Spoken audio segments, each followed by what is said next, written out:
in your head. You've put your courage to the test, laid all your doubts to rest. Hi everyone, and welcome to a new episode of Intuitive Queens podcast from your Intuition Queen. This is episode number 28, and I just want to say thank you so much to every one of you. I can never think of going this far with the podcast, but I just want to say thank you to everybody that is watching and listening, and for the comments and the ranking, because you're just making me very, very happy. All right, so today I want to talk to you about something that I get asked a lot. So you know that I help you find your purpose, but I think as I said in one of the previous episodes, I think purpose, it's quite of a big and sometimes scary word. So I want to break it down a little bit, because before you get to understand what is your purpose, it is important to understand what is it that you love doing, what is it that you have a passion for. So we're talking about passions, and we're talking about things that are so natural for us. So one of the things, the questions that I get asked the most are, for example, how do I do this? Meaning, how do I find my purpose? How do I change my career? Or how do I change my career? Or how do I understand what I would love doing? And how do I make that a career? Okay, well, first of all, one thing that I want to encourage you to do, if you're not already doing it, is to stop for a second. I talk to a lot of people, not only women, but also men, that are super busy running their business, doing their job. So there is no mental space for them to do anything during the day, because obviously they're working. And they don't find any mental space and any time to do those things in the evening or at the weekends, because of all the commitments and all the things that they want to do. Either is going out, enjoying, staying with family, whatever that is. It doesn't matter if you have a family or if you don't have a family, but there are some people that really struggle to stop and stand still. And I had conversations with people that told me, I really don't like staying by myself. I get bored if I say I don't know what to do.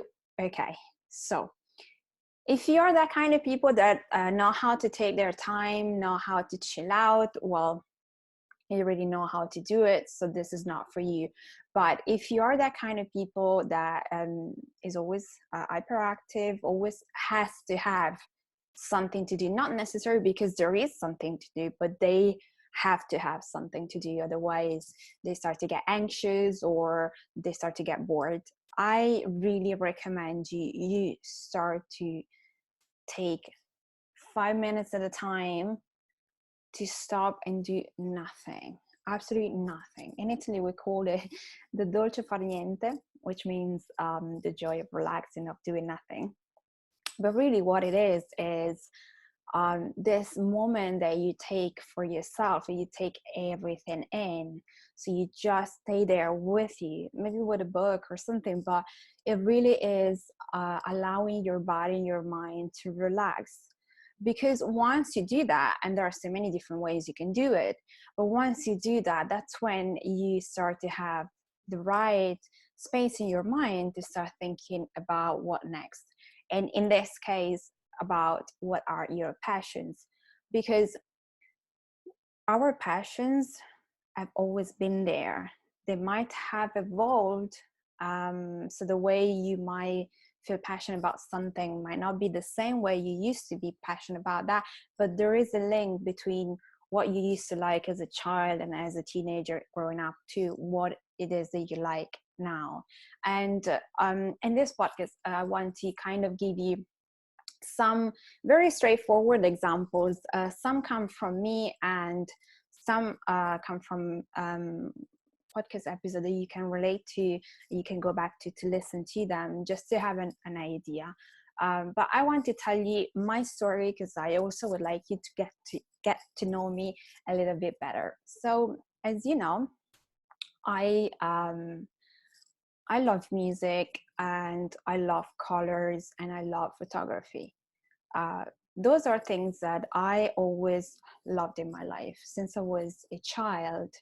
And there are things that I can connect to what I am doing now, and I'm going to come to it just in a moment. So, talking about music, for example, I have always loved music. I was a child. I was 3, 4, 5 years old, and I was already dancing to Italian music. As you know, I'm Italian, and I moved to London when I was 26. So I spent most of my time in Italy. And I used to love Italian music. But then in the early 80s, this singer, American singer, came out called Tracie Spencer. She was singing in English, and I had no idea what she was singing about. But I loved her. I had no idea, but I was singing along, making up my words as you do. And what I remember loving about her was her appearance, her energy. She had this beautiful energy, and I absolutely loved it. After that, my brother came back with a cassette of Michael Jackson Bad album, and I remember that I got hooked to him. I was like listening on repeat, and one song that for whatever reason I had no idea what it was singing. I had no idea about the meaning of the songs, but there was one song that really touched my heart, and that was Man in the Mirror. And I had no idea. But for whatever reason, every time I listened to that song, I felt some sort of like sadness, something moving inside of me. Don't ask me what it was. I had no idea. Then with time, I started studying languages. I became a crazy super fan of Take That, which is a British band, boy band. So with me learning English, I started to try to figure out what it is that they were saying. But it wasn't until I moved to London that I really understood what that was, because once I was immersed in the English culture and English was always on, obviously, then I could really understand some of the words. And I remember one day I realized that all of the songs and all of the musicians that I love have something in common. The lyrics are inspiring. The lyrics are uplifting.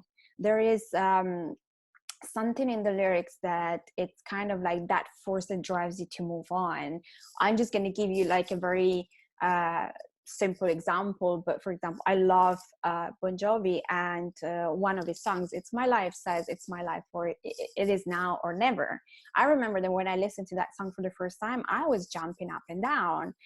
But to me, this is what I say to my clients, like, you have the choice to make your life happen now, and you never know what might happen later. And I learned that after my dad passed away. That became really something for me that is so true. It's not just a saying, it is. You can never know what's going to happen tomorrow. Nothing is sure. So why wasting your time? So this is just a way for you to really kind of make you realize that whatever it is that we go through, there is a connection. We might get lost on the way. And the connection for me now is that, first of all, I use music in my coaching, but also the relation. I never wanted to be a singer. I just love music. I love the effect that has on my body. I love the way it makes me feel. But I never wanted to be a singer. I can't sing. But what I am doing now, I am using my voice to share my message, which is what musicians do, singers do, actors do do that, acting, artists do that, painting, creating sculptures, whatever that is. So there is a correlation to what you used to like and what your passions are now, if you allow yourself to get back into it. And you might get to a stage in your life, if you're a certain age, where you don't feel doing certain things is appropriate, or you don't feel comfortable doing it. That's okay. You can start doing something else. But I promise you, that you will find some sort of correlation. I have another example for you. I do color therapy now, and the color therapy is related to creativity. But what happens when you do color therapy, it helps you release emotions. And there are a lot of people that struggle to express their emotions, and some other people that are good at expressing emotions. But oftentimes when there are painful emotions or stuck emotions, we are not able, just sometimes we don't even know we have that emotions deep inside of us. So that's what color therapy does: helps you release emotions and helps you heal your inner child, and helps you understand what is it that you're craving now and that you didn't get when you were a child, so that you can help yourself and move on and give that thing to yourself. This is just in a nutshell. It's a little bit more complicated, but this is just so that you understand when I talk about inner child healing, what is it that I mean. So when I going back to music and my favorite band, which was Take That, in the 90s, we didn't have cell phones and we didn't have internet. So but I used to have a lot of pen pals, which were, you know, friends. You used to write letters, and I had pen pals everywhere, like of course in Italy, but I had some here in UK and in Australia, a couple in the US, and a little bit all over Europe. And I remember we used to, so Facebook started before us, so we created Facebook. We used to have friendships books. So they were, imagine you take 5 pieces of paper the same size. Let's say we take it like a post-it or a postcard size, and you put the 5 pieces of paper together. I say 5, but some people would do it for 10. So imagine that you stick them together, and at the front page, you would write your address with what you liked. So for us, was like, I will write my address and say, I love Take That, da, da, da, da, da, da.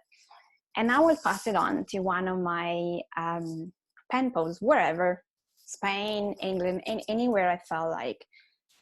And normally you would decorate those friendship books. So I would decorate my part, pass it on to the next. The one that got the last page had to decorate it and return it to the one that had started it. And I love doing that. It was full of glitters, it was full of colors, of course, because colors were part of me. I always dressed in full blast of colors.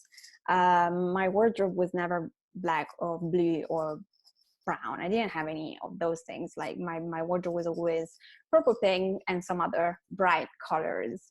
I always loved them. So this is how we used to become friends, and you would become friends with the last person, and sometimes you will meet someone halfway that you would like the way she had written her page, and you will just write and say, hey, I saw you on a friendship book, I'd love that we like the same things, I'd love to become a pen pal.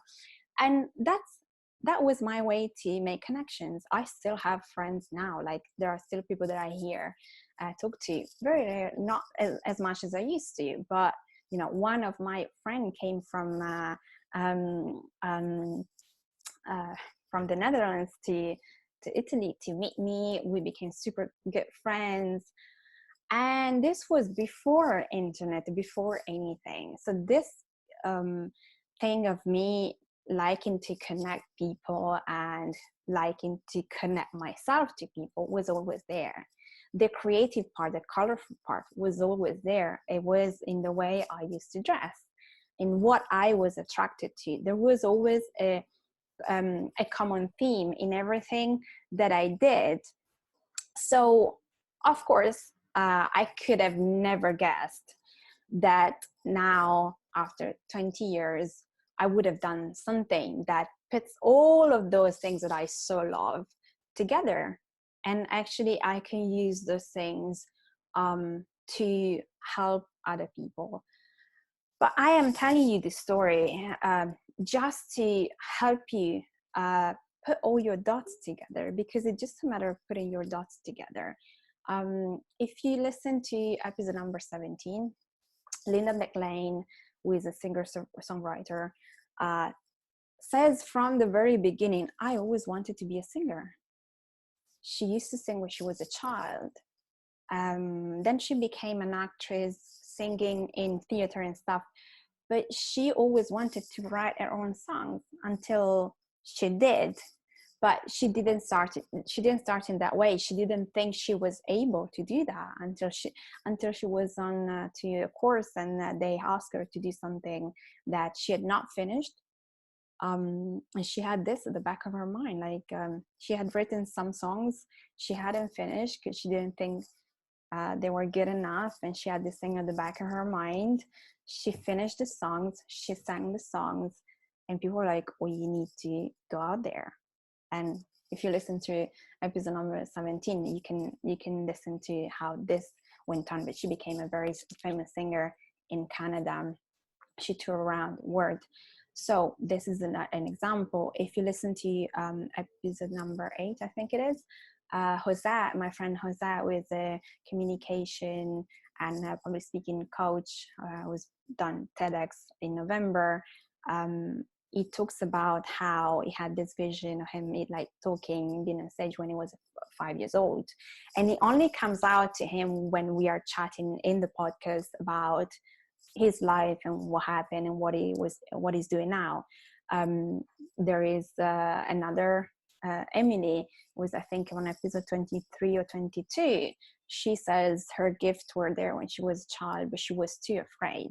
I mean, my podcast is full of examples of people that tell you since I was a child, and they're not doing what as a child made them happy, and they're happy now. So the reason why I'm going on telling you all those stories is, yes, because I want you to get to know me, but it's really to tell you it is within us. And when I say this, because I know I say this a lot, you have everything that you need, and everything is within you. And I know this has been said by so many coaches, because I heard this before. I think for me, the one that caught my attention was Les Brown, that he says you have greatness within you. And I now understand what he means. It is already within you. It's just that life happens, and we never think certain things can become something bigger. Maybe you take up a tango course. How do you know this is going to become something you might fall in love with?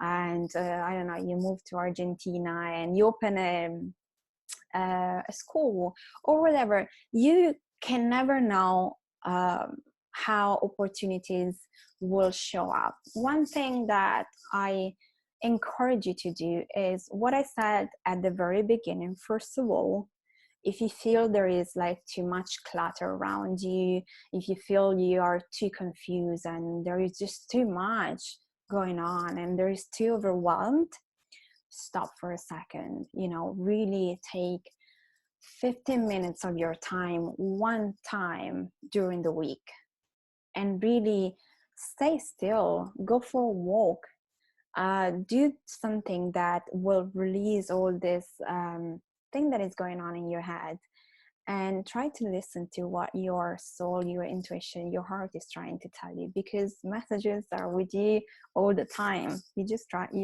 decide to ignore them. So this is the first thing that I would suggest you do. Stop and breathe and listen. What is your body telling you? What is the first thing that comes to mind? If you have a memory, that is something that you need to look into. It's not there just for, it just happens to be there. There is a song that maybe comes to mind that is supposed to be there. What does that song say? Dig into whatever comes to mind when you're standing still in your being. So this is one thing that I suggest you do. And then if you already have passions and hobbies, make a list and rate them in based on which one is giving you most joy. Why? What is it that you do when you do something? I don't know, if you like writing, what is it about writing that gives you joy? Is it because you can create your own fictional character, you can create your own stories, or is it because you can report other people's stories, and so give a voice to someone else who maybe doesn't have it? Like, I met this amazing woman who has a podcast about homeless people, and she tells the story of homeless people, and they're amazing. And she is giving voice to a part of the society that doesn't really have it. That's her way to do it. That's what she loves doing, and it's really emotional when you hear her podcast and the story, and how great those people also are.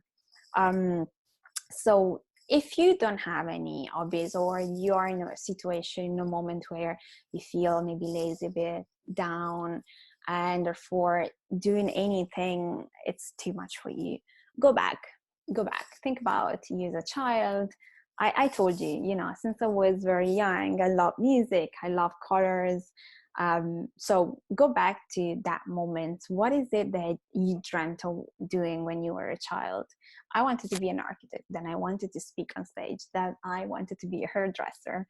There are a lot of things, but they all came to kind of life because I became a property manager. I love buildings. I love going into houses and see what's, anyway, enough about me. But it's just to say, we always have those kind of situations. So go back to your title, your teenage years. What was that made you happy? What was the thing that you love doing? When I told you about the friendship book, I would go home, and if I got in the mailbox like letters, and there's been a time where I had so many, like I will get every day 2-3 letters from all those pen pals, and I will go home, have lunch, and I wouldn't start my homework until I had responded and read all the letters, and look at what kind of friendship books I had received. If I had been sent one back, that was it just gave me so much joy. And so, there are things that you used to do that gave you joy. Make a list of what was before, what it is now. Is there a connection between the two of them? Is there something that can become something bigger? I am sure there is. Everybody has a common thread. Everybody has skills that have been developed through years. Everybody has passions that have been developed and evolved through years. So I'm pretty sure that if you try to do this, you will find something that sparkles your attention. And if you do, please, please, please, I'd love to hear from you. I'd love to know what it is that you found and how you felt about it. So you can either post in the comments below, you can message me. So let me give you all my details. All right, first of all, this is all for today. I hope this episode has inspired you, helped you in some kind of way, made you think. If you liked it, please subscribe and like it and share it with who you think might need this. I'm here to inspire you. I'm here to empower you. I just want you to be happy, because I know what it feels to have a career that doesn't give you what you need and do what you're not supposed to do. And I also know what it means to be happy doing what you love. So I hope this has been good for you. You can get in touch with me if you want to send me your comments. Either you can do that on Instagram. I'd love to hear from you on Instagram. Just go to the Intuition Queen. You'll find me there. Follow me, message me. I'd love to hear from you. And otherwise, you can email me, hello@theintuitionqueen.com.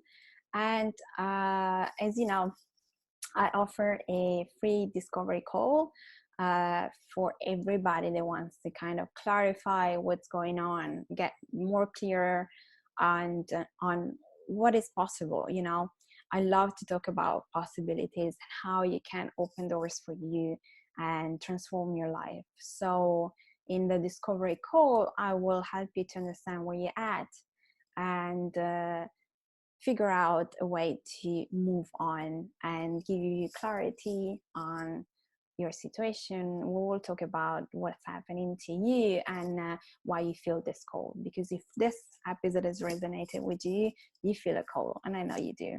So yeah, you can book my discovery call either if you go on my website, which is theintuitionqueen.com. I will also put the link to on my Calendly. You can go on my Instagram page. There is a link in bio. Sorry, my Italian sometimes. Link in bio if you want to click on that. But everything is going to be on the show notes. And also, I have a guide on my website, which is called 7 Ways to Use Your Intuition to follow your to feel more confident in your career. So you can download that. There are a couple of exercises and questions that can help you get a little bit clearer and give you a little bit of mental space if you need to.